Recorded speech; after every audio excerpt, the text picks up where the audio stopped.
Deuxième live, j'ai pas envoyé de musique. Voilà, donc j'ai fait une deuxième live, j'ai pas envoyé de musique, comme ça on pourra les dissocier déjà un. Et puis je sais que la musique ça gaffe pas mal. Donc oui, alors on est toujours là, donc voilà, c'est le live sur le compte secondaire, voilà, donc parce qu'il y a deux comptes, donc ça faut voilà, faut arriver à l'identifier. Donc oui, on est toujours là, il y a toujours beaucoup de monde qui sont mobilisés contre les injustices sociales, contre le nouvel ordre mondial, contre tout un tas de phénomènes dans cette société, voilà, donc oui, on se rend bien compte qu'aujourd'hui c'était les municipales, il n'y a pas grande mobilisation, mais les gens sont élus, on arrive à les élire. Et les opposants sont pas inscrits, les opposants se refusent à voter, donc, mais les opposants sont plus nombreux. Notre échec, c'est qu'effectivement, on n'arrive toujours pas, nous, à se fédérer en tant que groupe d'opposants, parce que on est divisé, parce que chacun il regarde de son côté, et que pour l'instant, tant qu'on n'arrive pas à s'unifier, le système, il reste en place. Alors, il y a aussi la compréhension de ce système global, le système global qui contrôle la totalité des populations, c'est le contrôle,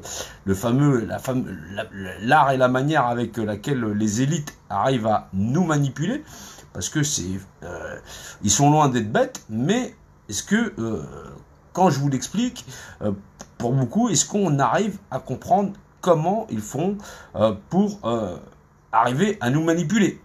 Donc, ils arrivent à nous manipuler parce que depuis l'origine des temps les plus anciens, donc j'essaye aussi de simplifier mon langage, de façon à ce qu'il soit mieux compris par tout le monde, même si, d'un point de vue, on peut le simplifier, mais que ça reste réellement assez technique pour pouvoir arriver à le comprendre. Donc, grosso modo, dans l'état de fait, c'est qu'on est humain, on a du savoir, on a de la connaissance, on doit subvenir à tous nos moyens, et que tous les aspects de la vie humaine sont marchandés. C'est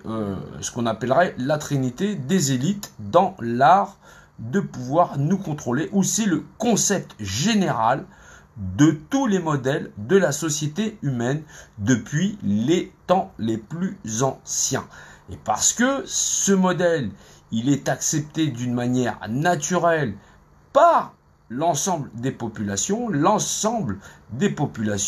est incapable de briser ce concept et donc de ce modèle de civilisation. Et ceux qui maîtrisent mieux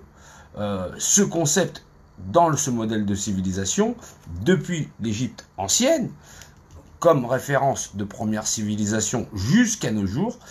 toutes les civilisations, tous les modèles de civilisation existantes, elles font partie de ce concept général. Alors ce concept général, effectivement, il fait que tous les aspects de la vie humaine sont marchandés,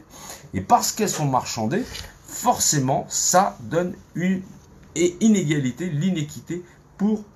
le plus grand nombre. Il y en a qui pensent que ça n'a pas son importance, que ça n'a pas d'importance. Donc à partir du moment, à un moment donné où vous pensez que réellement les aspects de la vie humaine peuvent être marchandés à mesure ou à juste mesure, eh ben effectivement, il ne faut pas demander un autre système. On est déjà dans un système installé, simplement vous n'avez pas la bonne place. Donc maintenant, si c'est ça qui vous dérange, vous réclamez pas justice. Allez négocier donc votre part dans cet espace. Donc oui, il y a aussi une manière de penser qui fait qu'il faut arrêter de penser trop simplement et arriver à comprendre le concept général qui établit notre modèle de civilisation dans son schéma global. Derrière, que ce soit le système capitaliste, communiste ou ainsi de suite, tout se construit sous ce même modèle. Et c'est ceux qui ont la main et la compréhension sur ce modèle général qui manipulent l'ensemble des populations et qui font d'eux les maîtres en la matière dans l'art de la domination. Derrière, ça constitue aussi des catégories dans la société, ce qu'on appelle la pyramide sociale, et il règne sur ça, c'est le secret des sociétés secrètes et l'art et la manière de contrôler l'ensemble Alors c'est peut-être beaucoup d'informations, mais j'essaye à chaque fois de le simplifier. Il faut quand même faire un effort pour arriver à comprendre que si vous voulez un monde juste, un monde équitable, vous voulez la justice pour vous-même, vous la voulez aussi pour les autres. Et à un moment donné, il y a quand même 2 poids 2 mesures dans l'art et la manière de vouloir faire et de vouloir changer les choses qui font que normalement, si vous voulez une justice pour vous-même et pour les autres et arrêter la misère de ce monde, il va falloir se mettre à la hauteur du mur à escalader et pas venir se pointer avec un tabouret en disant il faut juste changer ça, changer ça, changer ça. Donc oui, réfléchir et comprendre le concept global de la fameuse Trinité, l'humanité, ses besoins, et son art de communication, son art d'échanger, d'apprendre, de comprendre les choses, le tout soumis à un système d'échange qui est la monétisation, c'est le concept général de toutes les civilisations humaines qui se sont succédées sur cette planète de par nos connaissances. Donc, comme la plupart des gens n'ont pas la compréhension globale de ce concept, ils sont incapables de briser le cercle infernal de la soumission de l'homme à la marchandisation de lui-même et de tous ces aspects de sa vie, et donc dévot, donc soumis, voilà, donc des termes plus simples, soumis à la puissance, voilà, et à la domination de ceux qui dominent au-dessus d'eux, voilà, donc les fameuses élites qui, eux, comprennent effectivement toute la technique que cela va comporter dans l'art et la manière de manipuler l'ensemble des populations. Alors oui, il faut pouvoir avancer, oui, il y a des enjeux majeurs dans la société, oui, il y a beaucoup de problèmes au niveau de la société, d'un point de vue social, mais par rapport aux attaques que subit la nation, il y a aussi perdre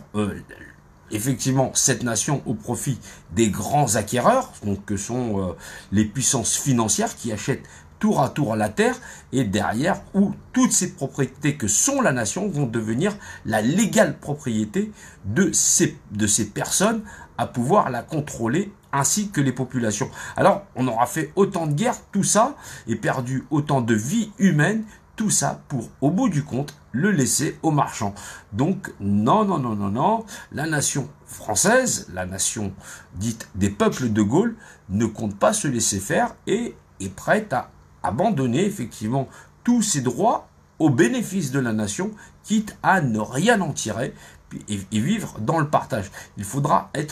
se combattre jusqu'à ce point-là, et c'est pour ça qu'il faut comprendre le concept général afin que la nation puisse échapper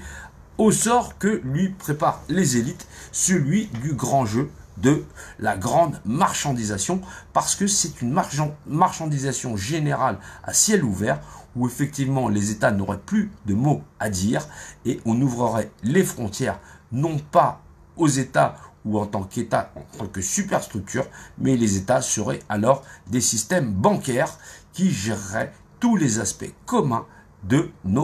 nos civilisations. Donc à ce moment-là, il faut bien se rendre compte que on est encore à 2 doigts du nouvel ordre mondial, qui serait donc non plus un État dans l'État ou un super État, mais un super État bancaire où les forces de sécurité ne seraient là que pour être des forces de sécurité de ce super État bancaire, où tous les aspects de notre vie, donc les États, auraient disparu.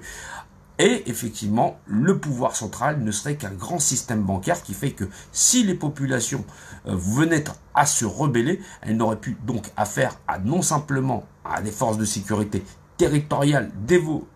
soumises à la nation, mais bien à une force de sécurité mondiale qui représenterait les intérêts, des intérêts bancaires. Donc là, ce serait aussi, c'est la permutation du fameux culte donc le plan des élites, puisque leur but n'est pas de nous détruire totalement, mais bien de prendre d'abord contrôle total du globe total. Donc c'est ce qu'on va voir après septembre, après effectivement la grande chute économique et la refonte avec le pape et tous ces ensembles-là. Parce qu'ils sont loin d'être idiots, ils comprennent très bien le fait que si jamais on rentrait en guerre, on resterait divisé pendant encore des centaines d'années et ils n'auraient pas la possibilité, eux, de prendre totalement le contrôle global des populations. Donc il y a aussi dans les notions des informations qu'ils nous donnent du faux qu'il faut pouvoir arriver à trier parce que leur seul but, c'est le contrôle et l'hégémonie sur la totalité de la sphère. Donc,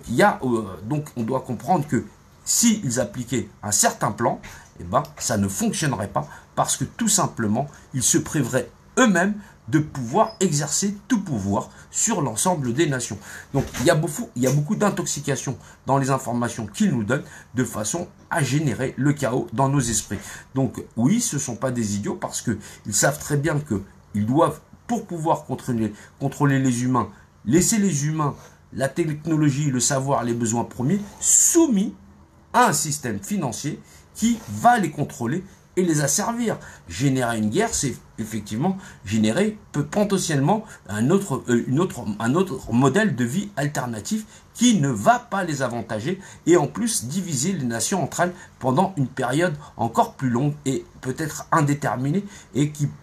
ferait que globalement on serait incapable derrière de se regrouper en tant qu'unité comme l'Europe ou des choses comme ça. Ils ont tout intérêt justement à nous garder contrôlés. Donc ce ne sont pas les derniers idiots du village. Alors oui, il faut toujours aller vers la qualité, il faut pouvoir arriver à comprendre comment notre ennemi fonctionne, mais pour comprendre comment notre ennemi fonctionne, il faut comprendre le concept global qui englobe tous les modèles de civilisation, fût-ce la première jusqu'à la dernière, qui leur a permis de pouvoir avoir la main à tout moment, à toute période de l'histoire sur l'ensemble de la gestion des populations. Et aujourd'hui, on voit que le nouvel ordre mondial, il s'impose généralement à tous les modèles de population par déjà le niveau bancaire, le fait de s'incruster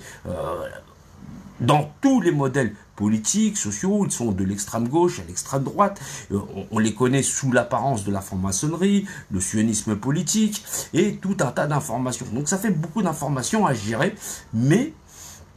il faut comprendre que toutes ces informations du communisme au capitalisme sont comprises dans une schématique globale et générale initiée par les premiers Égyptiens qui sont la nature de l'homme, ses besoins, en connaissance et en partage et ses besoins primaires soumis à un modèle de marchandisation qui sont donc la fameuse trinité des élites pour pouvoir contrôler les populations. Le tout, bien sûr, divisé dans ce qu'on appelle la gestion des populations par le petit, par le grand, la fameuse pyramide sociale. Ce concept, eux, le maîtrisent très très bien, alors que le kidam, lui, ne comprend rien. Et parce qu'il n'y comprend rien, il pense juste qu'aujourd'hui, il va au boulot, tout simplement, tralali, tralala, et naïvement, on va voter, ça va changer les choses, ou on a une idée, on est un petit peu ingénieux, on peut arriver à tirer son épingle du jeu. Les élites ne partagent rien. C'est la fameuse histoire de Paris et la pomme de la discorde, où à qui Paris doit-il donner la fameuse pomme? Eh bien, la leçon à apprendre de la pomme de la discorde, c'est qu'il ne faut la donner à personne parce que les dieux règnent sans partage. Donc, à savoir pour la fameuse pomme de la discorde. Donc oui, on oublie effectivement que ces gens-là, ils sont capables de se réunir malgré leurs divergences parce que leur seul centre d'intérêt, c'est la domination. Et parce que effectivement, ils sont en nombre, très peu nombreux, c'est vrai, mais que nous sommes, nous, très nombreux dans la bêtise et en plus dans un ego profond à ne rien comprendre au système général qui régit nos populations, eh ben, on reste, nous, enfermés dans ce qu'on appelle le cercle vicieux de la bêtise humaine et nous sommes les gardiens nous-mêmes de leur cercle sacré qui leur permet de dominer sur nous. Oui, ils sont loin d'être cons, c'est à nous de voir plus loin et de regarder plus loin que eux voudraient nous asservir et de pouvoir arriver à infléchir et briser ce sceau où tous les aspects humains de notre société ne seraient plus soumis à une marchandisation. Alors ça veut dire quoi? Ça veut dire qu'effectivement on doit pouvoir bâtir une nouvelle civilisation. Parce que si on part en guerre contre eux, il faut donc un plan de bataille. Et si on n'a pas ce plan de bataille, eh ben on ne réagit en fin de compte qu'aux réactions des coups qu'ils nous donnent. Ils nous frappent, alors nous allons les frapper par réflexe. Donc c'est eux qui donnent un peu la cadence, comme des chefs d'orchestre qui disent « je te frappe à gauche, je te frappe à droite, vas-y, viens, réponds », et tu dis « moi par la colère, je vais y aller ». Donc qu'est-ce qu'ils sont venus chercher? Ils sont venus chercher chez nous notre humanité, c'est ça qu'ils sont venus s'accaparer, puisque tous les aspects de la vie humaine sont soumis dans nos échanges, dans nos savoirs, dans nos compétences, à cette marchandisation. Donc ils pratiquent de déhumanisation par centre d'intérêt, qu'est la marchandisation de tous les aspects de la vie humaine par centre d'intérêt. Donc ce sont des gens très intelligents où nous devons nous-mêmes de veiller à ne pas perdre notre humanité, parce que c'est avec notre humanité seulement que nous pourrons les repousser. Donc les combattre, et les combattre comme des humains et non pas comme les animaux primitifs dont ils aimeraient bien que nous soyons réellement de nature à être ces animaux et à répondre coup par le coup. Maintenant, c'est pas ça, parce que nous comprenons la législation dans laquelle ils nous ont enfermés, les aspects de la vie humaine à être totalement marchandés. Nous avons le savoir et la connaissance pour briser ce cercle infernal qui font qu'ils nous ont enfermés, cette fameuse constitution primaire de l'ensemble des civilisations à être gérée dans le contexte et dans le concept. Alors oui, si nous, en tant qu'humains, nous existons et que nos droits fondamentaux sont d'exister, de partager, de vivre le savoir et la connaissance, la langue commune, un savoir commun, axé sur l'humain lui-même, nous devons nous comporter en tant qu'humains pour pouvoir avancer, c'est-à-dire pouvoir remettre le concept de la société humaine à être établi et poser sur papier l'humain au milieu de tout. Donc la première constitution humaine qui fera réellement de nous et des êtres humains une prima civilisation. Alors qu'est-ce que c'est cette constitution? Parce qu'il faut comprendre que si on est humain et que c'est l'humain qui prime dans les échanges, dans le savoir, la connaissance, parce que ça c'est aussi un cheminement, il faut comprendre que dans les textes constitutifs, on va posséder réellement l'aspect constitutionnel de préserver tous les besoins vitaux des humains à vivre en tant qu'individus, en société, et donc pouvoir les noter, les notifier, et pouvoir rajouter effectivement les notions conventionnelles, que sont des conventions de vie en communauté, sont par exemple la langue commune, ou effectivement le savoir commun, l'éducation commune, le droit aux soins communs de tous les individus, dans cette égalité de fait, à vivre en société, pour le fait de préserver chaque individu et le groupe entier, en tant qu'entité entière, débarrassé d'aspects non conventionnels, non nécessaires à la gestion des groupes humains que sont exactement la marchandisation. C'est pour ça qu'il faut pouvoir discuter d'une manière apaisée, prendre le temps, du recul, de pouvoir mieux regarder notre société à travers l'histoire, le temps et effectivement les histoires qu'on nous a racontées, débarrasser de jugement de l'un de l'autre, parce que c'est à chacun de décider si c'est le cheminement qu'il veut pour la société, au point de ne pas le juger, parce que effectivement c'est à lui seul qu'appartient de prendre la mesure de lui-même, de participer à cette société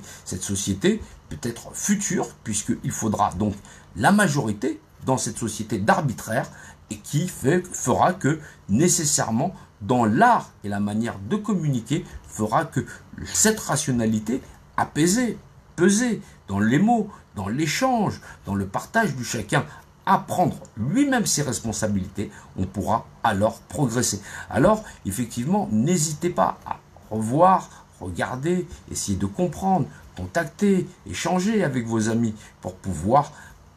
comprendre à quel point vous êtes élevé en humanité et savoir effectivement au fond de vous-même c'est quoi la société idéale, celle qui ferait que ces malheurs sur la terre, on pourrait s'en débarrasser. Mais si on ne comprend pas effectivement que notre humanité, elle existe d'une manière réelle, et qu'on doit pouvoir la poser en tant que structure sociale de notre société d'une manière conventionnelle, qu'on appelle une constitution, déposée écrite où l'humain serait au milieu du tout et débarrassé des aspects non conventionnels, des humains à être régis par des arts arbitraires non nécessaires, on va continuer de tourner en rond. Et jamais cet ennemi, on ne pourra s'en débarrasser parce qu'il nous fera réagir de la violence par la violence, parce que nous serons incapables de lutter, parce que nous-mêmes, nous ne nous serions pas levés à la hauteur de la tâche qui nous incombe pour pouvoir sauver notre nation, notre civilisation, notre propre humanité et la descendance à venir et future de l'ensemble de notre espèce. Alors nous valons peut-être mieux que ça. Nous sommes rien dans le tout et nous devons accepter d'être seulement ça. Prendre chacun nos responsabilités, partager nos savoirs, nos connaissances et interagir dans l'art et la manière. Voilà. Espérer que demain tout change, c'est pas bien faire parce que nous devons le faire. Nous devons faire ce que nous avons à faire en tant qu'être humain. Parce que c'est ça qui nous incombe, de nous lever pour la nation, de nous lever pour nous-mêmes, pour nos propres valeurs personnelles, au nom de nous-mêmes, et dans, effectivement, l'assimilation de nos connaissances, à protéger nos frères, nos sœurs et nos enfants, notre descendance, notre humanité, notre nation, nos populations. Alors oui, nous devons nous échanger dans la qualité, le respect les uns des autres, et apprendre à nous respecter, apprendre à comprendre le système et le contexte global qui a enclavé jusqu'à ce jour l'ensemble de nos populations et les enfermer dans un contexte qui est, lui, le concept qui régule l'ensemble de nos populations. Alors on a des gens très intéressants dans les luttes et contre le système, mais qui ne sont pas encore aguerris dans l'art de combattre ce système et la compréhension globale du système à nous contrôler et l'art des élites à pouvoir nous dominer. Alors oui, on va continuer à partager, essayer d'aller dans la qualité, essayer d'aller vers l'autre pour lui faire mieux comprendre aussi l'autre, pour pouvoir échanger dans cette qualité et pouvoir avancer dans cette lutte qui nous est nécessaire pour sauver l'ensemble de notre nation, nos peuples, nos populations, nos traditions, nos coutumes, qui nous sommes, nous-mêmes, la vie. Voilà. Donc, je souhaite à tous une bonne continuation et je salue toute forme de lutte, où qu'elle soit, pour celle qui veut justice pour tous et non pour elle-même. Je dis à plus tard et je ferai un prochain live d'ici à 2 jours. Voilà. Bonne soirée.